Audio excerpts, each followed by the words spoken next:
Buenos días, chicos y chicas. Aquí nos encontramos reinventándonos en esta fase de cuarentena, en la cual todos debemos estar en casa y no debemos salir únicamente al súper, a la farmacia o al centro de salud en caso de extrema urgencia. Las clases han sido suspendidas, pero el método de estudio debe continuar. En tiempos de crisis, pues hay que buscar soluciones extremas y esta es una de ellas. La clase la vamos a continuar con el tema 2, ¿vale? Con las preguntas del tema 2. Los que tengan el manual se les va a facilitar un poco la cosa, pero los que no tengáis el manual, pues nada, tomad apuntes y ir conociendo un poco del tema, ¿vale? Vamos a comenzar con las preguntas de la tarea 2. En la pregunta del tema 2, número 1, en el tema 2 tenemos aproximadamente como 36 preguntas, pero vamos a ir tratando de ver poco a poco por lo menos 10 o 15 preguntas de ese tema e irlas viendo, e irlas explicando cómo es la metodología que tenemos en clase, ¿vale? La primera pregunta dice, la mayoría de edad en España es a los 16 años, ¿vale? Como hemos visto en la tarea 2, en el tema 2, vamos a tratar de asuntos más que todo de sociales y de constitucional, ¿vale? De leyes y constitucional. La mayoría de edad en España es a los 16 años. Es falso.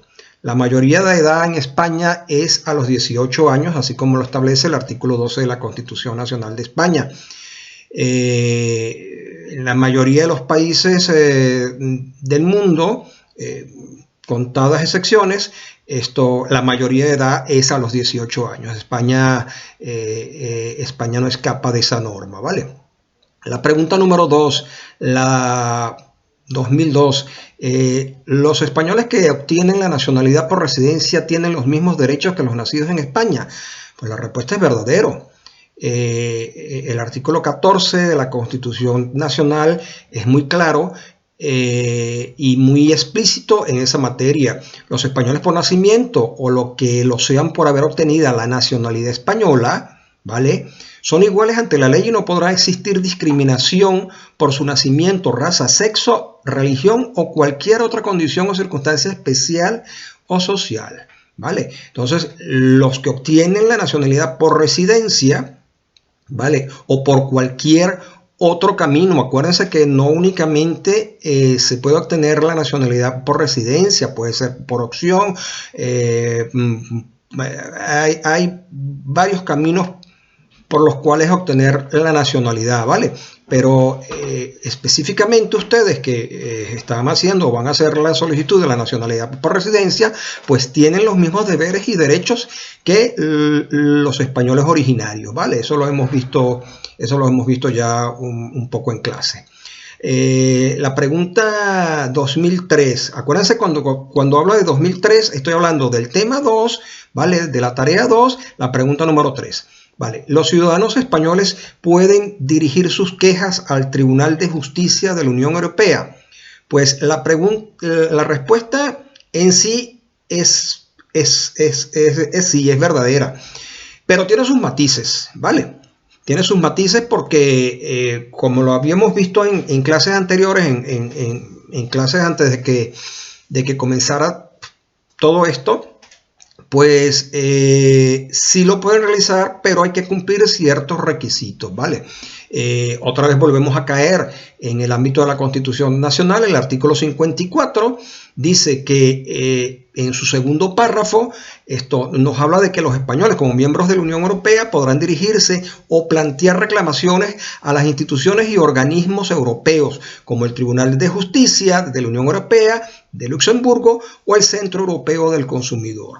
Claro, esto tiene sus matices porque en realidad la respuesta se presta a un sí y a un no. Es una cuestión ahí entre medias aguas.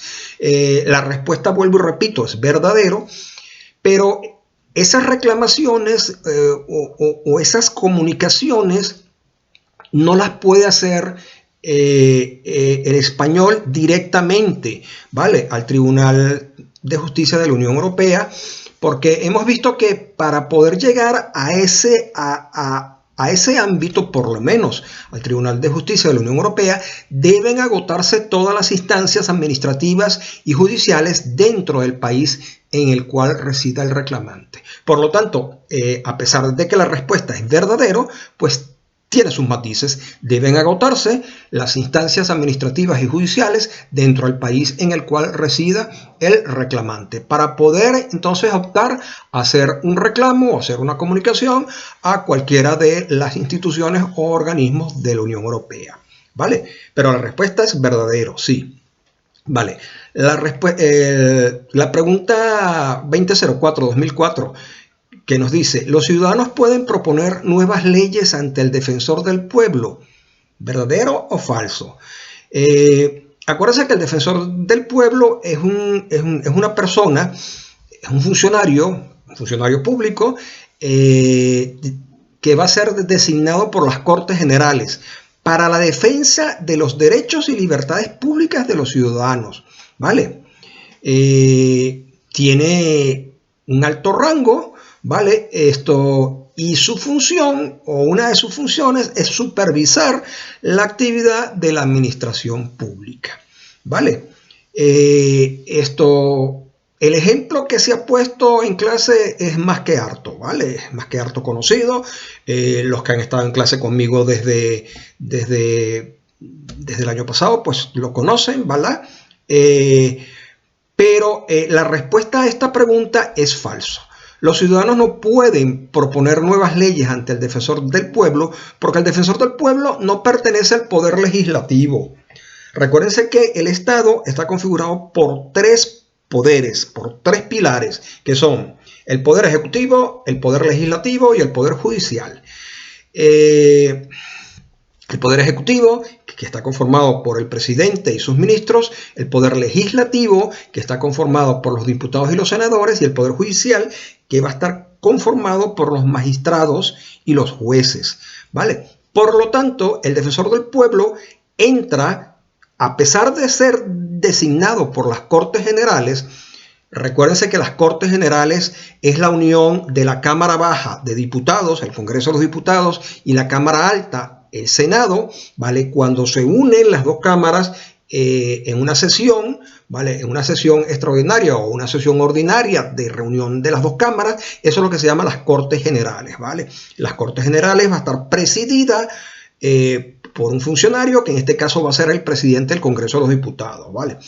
Entonces, a pesar de que el defensor del pueblo va a estar designado por esa unión de la Cámara Baja y la Cámara Alta, que son las Cortes Generales, nosotros no podemos dirigir una carta al defensor del pueblo solicitándole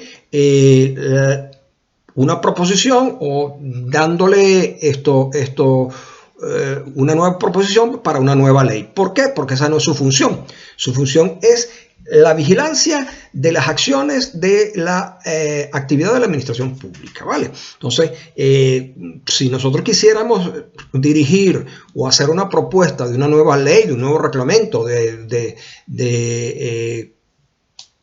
pensemos que sea beneficioso para la comunidad, pues aparte de reunir los requisitos, que es el número de firmas, un número de firmas determinado que se necesita para la proposición, dependiendo si esa proposición va a ser de ámbito municipal, de ámbito comunitario o de ámbito nacional, ¿vale? Esa propuesta debe ir dirigida, una vez que cumpla con esos recaudos, al Congreso de los Diputados, que es el que le va a dar la aceptación de entrada o no, ¿vale?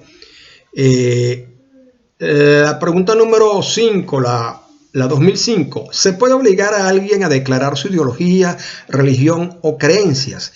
Eso es falso, señores.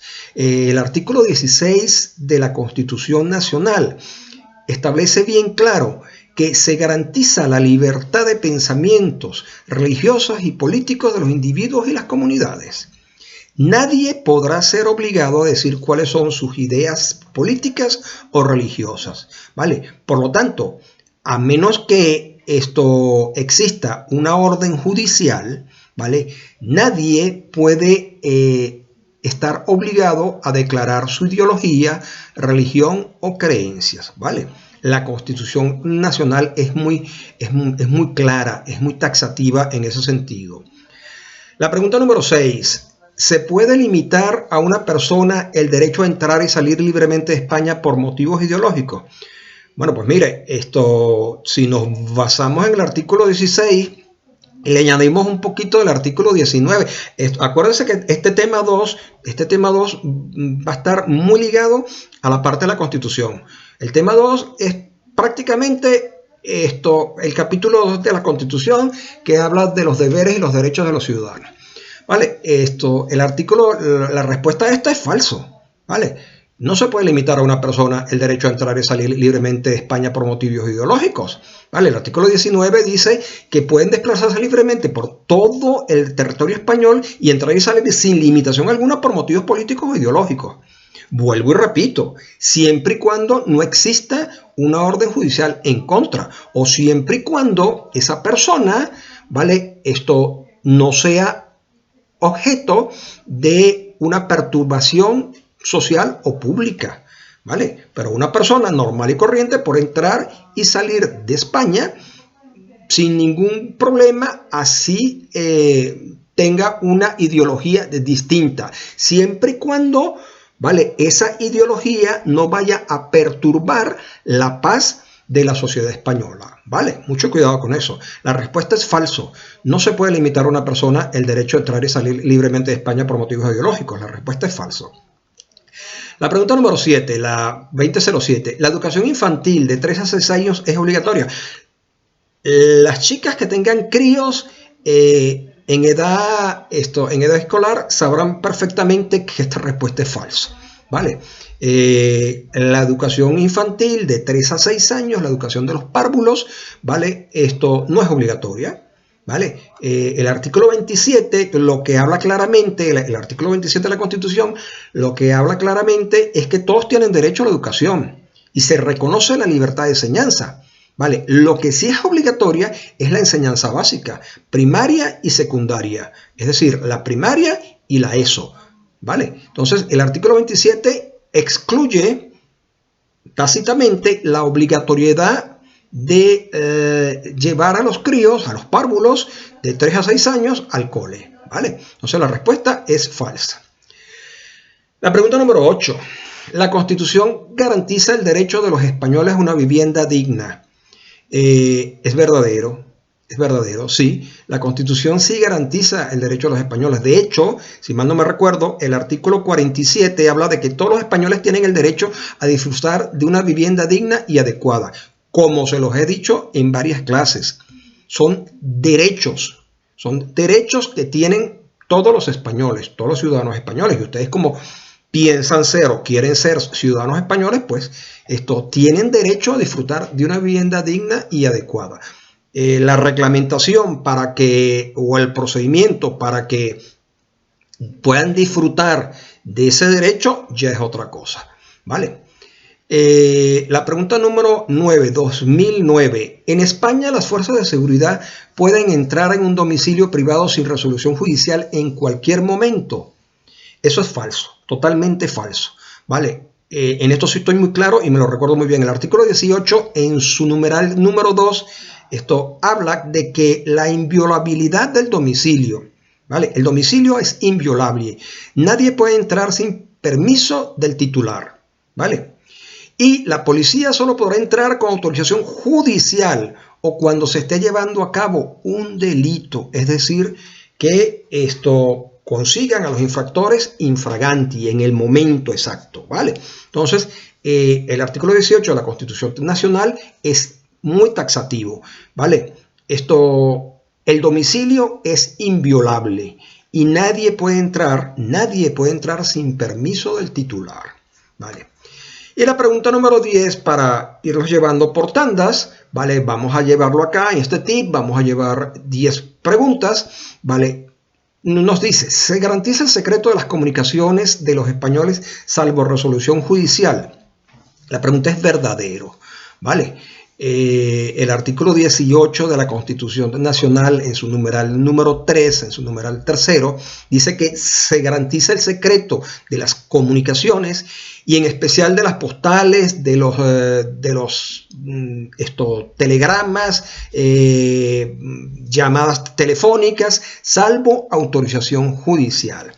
Ojo, estamos en un estado de alarma, ¿vale? El estado de alarma es una situación excepcional que se puede dar, como puede ser por una catástrofe natural, que se puede dar por una enfermedad masiva, como es esta pandemia en la cual estamos todos inmersos, o por una crisis política. El estado de alarma es el preámbulo al estado de excepción. ¿Vale? Lo que vendría después del estado de alarma es un estado de excepción. En los estados de excepción, este artículo queda suprimido. Señores, dependiendo de la situación en que nos vayamos a encontrar en 15 días, hay varios derechos, ¿vale? Que vamos a tener los españoles, que van a estar siendo suprimidos. ¿Vale? Así es que muy pendientes de los acontecimientos. Estas fueron las 10 primeras preguntas de la tarea número 2, del tema número 2 del taller de nacionalidad de ADRA. Espero volver a estar con ustedes la semana próxima para ir viendo las otras 10 preguntas más. ¿Vale? Y así, a medida que vaya pasando el tiempo, vamos a seguir utilizando nuestro tiempo libre, porque no podemos perder el tiempo. Los exámenes del Instituto Cervantes han sido suspendidos, pero cuando se vuelva a activar la vida normal, pues no nos vamos a poder quedar atrás. Este tiempo que estamos teniendo en casa lo podemos utilizar en irnos preparando mejor de lo que yo sé que ya lo están haciendo. Así es que recuérdense lo que les digo, todo es actitud, las ganas están en ustedes mismos y si ustedes quieren, lo van a poder hacer. Así es que vamos adelante.